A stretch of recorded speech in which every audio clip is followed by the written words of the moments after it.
One has asked my questions. Dr. Mary, your complaint, your instruction to the minister, I need you to focus. Dr. Mary? Yes, I'm listening. Sorry. I wasn't listening in my microphone.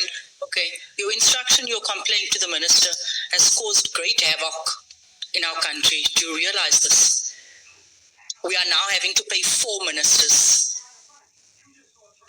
Well, how was I to anticipate that? I didn't think anybody would do anything about it. I just wanted to put on record what they were doing. How do I know? How can I preempt this? Am I getting blamed now for this mess? I mean, I wasn't responsible for Nkunati going out Is that public. not your instruction? What do you mean, how can you be blamed for all of this? Your instruction, you instructed the minister instructed the National Commissioner. You should be rejoicing. You should be happy. Because that's exactly what you wanted. Is that not so? I didn't instruct him. I asked him. I can't instruct him. You did not ask him, you instructed him. Paragraph 1 of your letter clearly instructs. You did not give him a view, you instructed him. You have no right to instruct a minister. And the minister in turn instructed the National Commissioner. Let's not get it wrong. What is the wording of my letter there? Yeah. I mean, Okay, Doc. Donald James, as the acting chair, can you calm down? Don't breathe onto each other's neck. You can proceed, Donald James. No, ma'am. Doctor, you instructed, it is late, I want you to go meet your hookup. You instructed the minister to instruct the National Commissioner. It is in your letter. To a request. No, you did not request. We need to move on. 1.1 of your letter instructs the National Commissioner, SAPS, to immediately disband the irregularly constituted, unnecessary and wasteful political killing stars team. Is this not your letter? Whose letter is this? That's not quite right, because if I hear a paragraph, may I just read the last sentence? No, it's 1.1. Can I just point out? I start the sentence by saying this letter, blah, blah, 1.1. Request. Dr. Mary, it's late. 1.1. I set out to take urgent and appropriate action. I requested the minister. And 1.1. I'm going to that now, if you will just bear with me. Okay. I refer to here under, wait a moment, the task team. In this regard, the action that I'd asked him to take, requested. In this regard, I request that you, number 1, do we have the same letter in front of us? It's 1,1. 001132. Annexure. Do we have this in front of us? 1.1. But this is the letter. I needed to read 1.1, nothing else. 1.1 flows from 1. What does 1.1 say? 1.1, the end of 1.1. Not the end, the beginning. But it's part of the... But no, I'm sorry, we're maybe not talking the same language. This is... May I just read this? Okay, the last sentence. I ask... and its appendices to request for reasons, blah, blah, blah. I set the reasons I set up below. Right. I carry on and I say, and the last 2 lines. Tell her to read that. Please just look at the last 2 lines of number 1. Okay, Doc. Doc, can you pause a little bit? In this regard, Doc. In regard to what I've just asked you. Doc. I request that Doc. you. Doc, can you pause there? Okay, can you please pause there? Yeah, I request that you instruct the National Commission. Doc, calm down. Please pause there. We are intervening because we see that you are not getting each other. Honorable James is referring to the letter you wrote to the minister on the 31st of October. Now she's referring you to a paragraph in the letter, which is 1.1. Can you read it yourself out loud? I can read it, but it's a 1.1 which follows directly from 1. The things I am requesting the minister to do. That is the meaning of You can read 1 and read 1.1. Commissioner. Doc, you can read 1 and read 1.1, both of them. All right. Let me read the whole thing. This letter and its three appendices is to request that, for reasons that I set out fully below, you take request that you take urgent and appropriate action to deal with the abuses and gross wastage of personal and financial resources by the irregularly constituted political killings task team. In this regard, I have in brackets, I refer to here under as the task team. Right. New sentence. In this regard, I don't instruct it, I request that you, 1.1, instruct the National Commissioner, SAPS, to immediately disband the irregularly constituted, unnecessary... Okay, stop there. Thank you. Thank you. That's the sentence. That's the sentence, yes. Yeah. You requested him to instruct. Yeah, I'm requesting... It's an instruction. You are saying that the minister must instruct the National Commissioner. I'm asking him to. I'm not instructing him to. I'm asking him to instruct the National Commissioner. Professor, when one reads your letter alongside the minister's directive, right, it becomes evident that your letter formed the foundation of the minister's decision.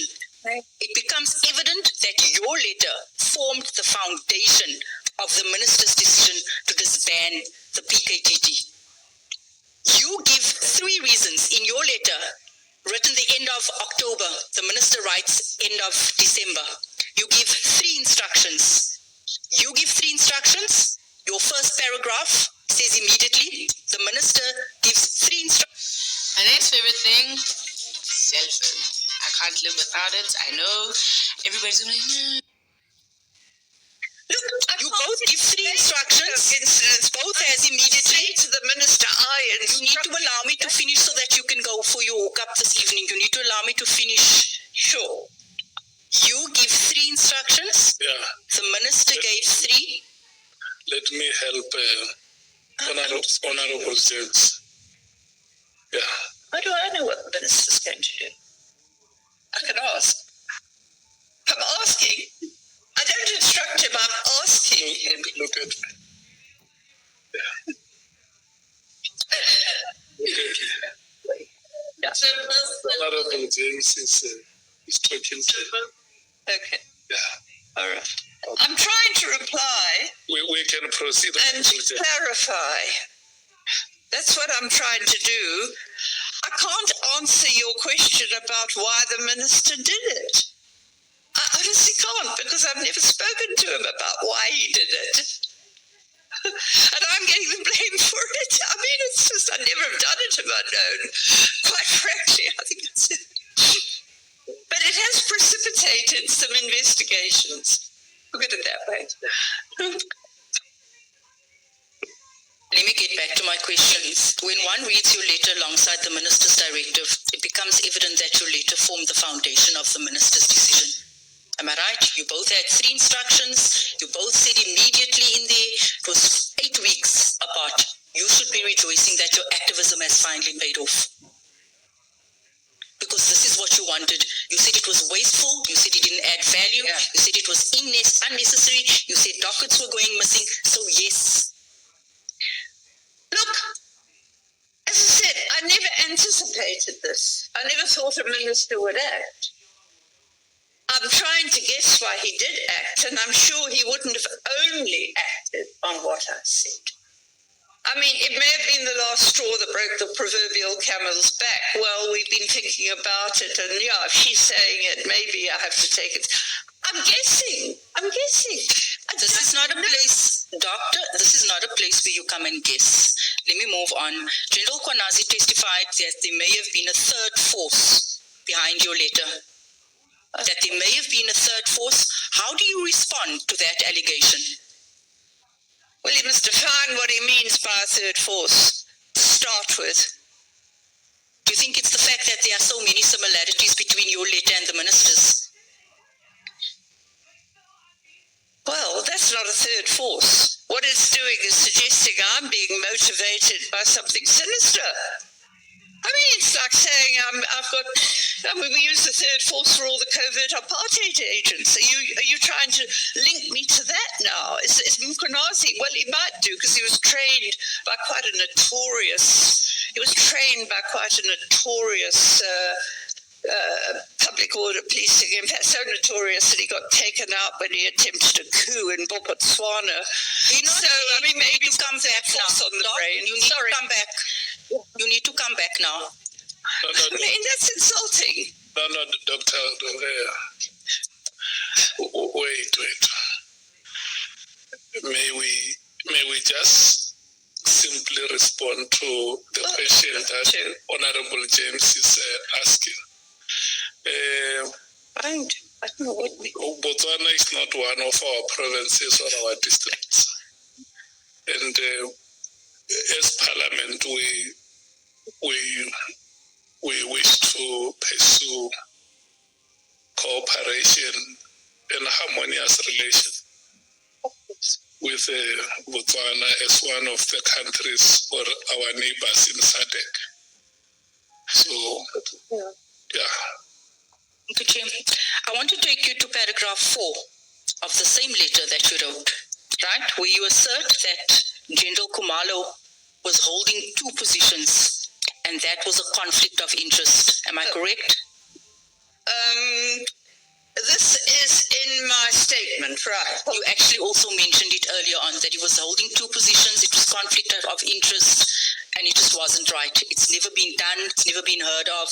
That's what you said in your letter. I mean, I have complained about us holding 2 positions because at that stage, when I wrote this letter initially, he was believed to have been running the task team, but although he wasn't running it physically, he was in operational response.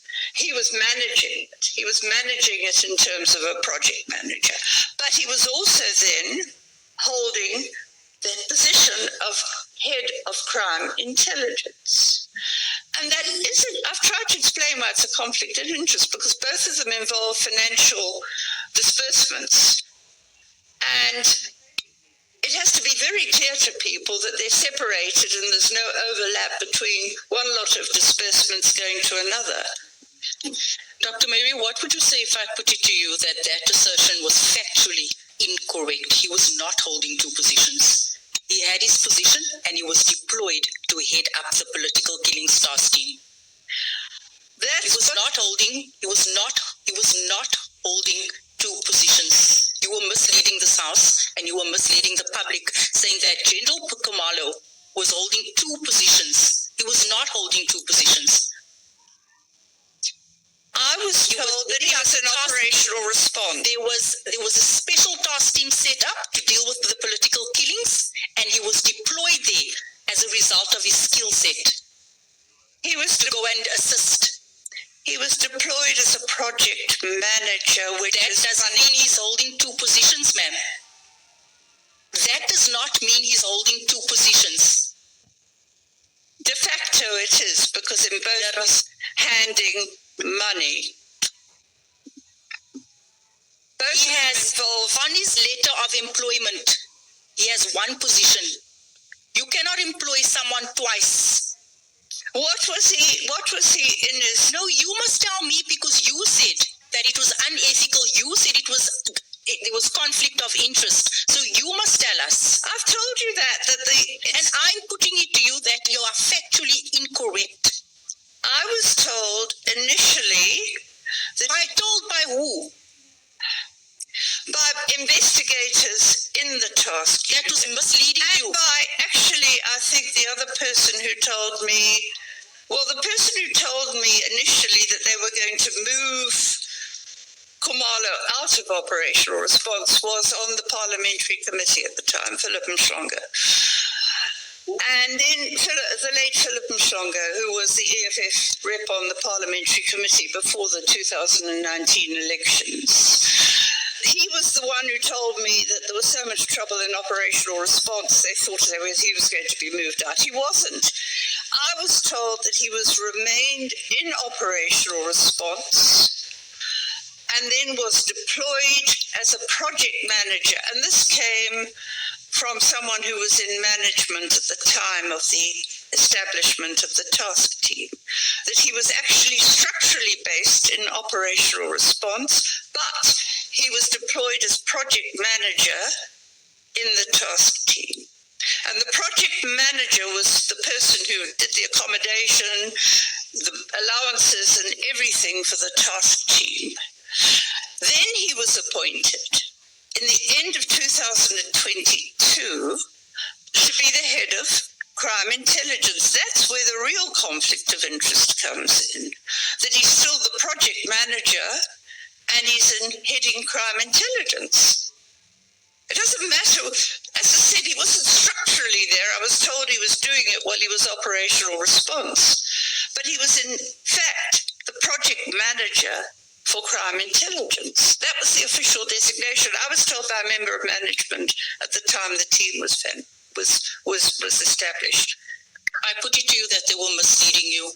General Kumalo, and I'm going to say this for the last time, does not hold two positions, and we're going to leave it at that. What is his position in terms of the police? He's the head of crime intelligence, and that's it. And he's allowed to work outside of, and he's allowed to work in any province, and he's allowed to head up task teams. But he's allowed to lend his skill to any situation in this country that requires it.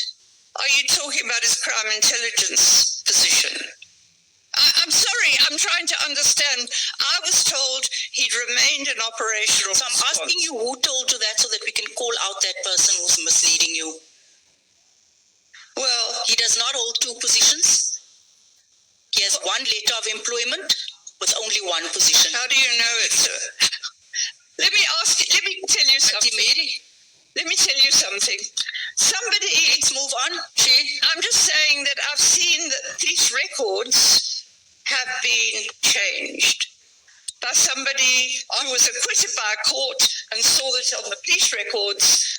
So you're saying that his police record has been changed and he holds two positions and he's getting paid two salaries. Is that what you're saying? I'm not saying he's getting two salaries. I'm saying that he's in a structural position. He's getting a salary. I have no idea where he's... Chair, please protect me. Project manager? Chair, please. Because you're going to tell me I'm breathing down the witness's neck. The witness is taking us on a wild goose chase here. Nobody knows. No, let's wait. It's their word against. I'm telling you what I was told about the setup. Dr. Haas. Yeah. Let's wait. She did not say project manager. She says chair, protect me. And you. No, I was just puzzled. I'm not saying you're wrong. I've heard that. No. I want us to wait. Let's wait. Chair, this is very serious, Dr. Mary. What I'm referencing here, your instruction to the Minister to instruct the National Commissioner, paragraph 4, your allegation that that General Kumalo holds two positions, and also in paragraph 9 of your letter, gross irregularity, use of national resources unheard of. All of these things based on hearsay. This is what your letter contains. Look, this is what your letter contains, and this is what the minister acted on. The minister said that he acted on your letter. This is what you instructed. This is your evidence, and you are aching today. No, I mean, I reported in good faith what I got from credible sources. Kumalo was present with the task team, whatever his structural position was. Dr. Mary, we are meant to probe this letter. We are meant to probe what you put in this letter so that we can understand why you put it in here. That's what I'm trying to do. I'm referencing all your paragraphs in terms of your ask to the minister, and I'm putting it to you that it is incorrect. I'm saying to you that you cannot have a conventional response to unconventional patterns of crime unfolding in this country. You are saying it is unheard of. Everything that you have said here today goes back to the 80s. You are stuck in the 80s way of policing. I'm saying to you, we can have task teams. I'm saying to you that we can have national units deployed to provinces. I beg your pardon, I'm not stuck in the 80s. I'm stuck in what I learned about policing in the 90s and how you dealt with task teams. And before the policing went downhill after 2000. Dr. Mary, this is no laughing matter. I'm sorry. This is no laughing matter. State security has been compromised because of this letter. We're having to pay 4 ministers. We are suffering as South Africans because of this. And you are laughing. Sorry. This is serious. I'm trying to make sense. It's very serious. Don't let me get started about the Cape Flats and our children that's on drugs. And you giving this minister this letter. But, I mean, it's not my fault that General Mkwanazi decided to throw the cat among the pigeons and make all these allegations, because remember, they are allegations. And when I wrote this letter, everyone was telling me that Khumalo was handling the task team stuff. Right. The crime intelligence people were alleging that they had no money because it was going to the task team. I'm not able to look and verify police records. You know, not even able to verify the content of your own letter. What else? You're not able to verify your sources. You're not able to verify anything in here. And I'm going to leave it at that. You have misled even the minister, but you have proven to us who he really is. That you can actually mislead and guide him into taking incorrect decisions. Thank you, Chair. Okay. Thank you so much. Did you still have something to say? Not really, because I stand by I did not instruct the minister, I requested him.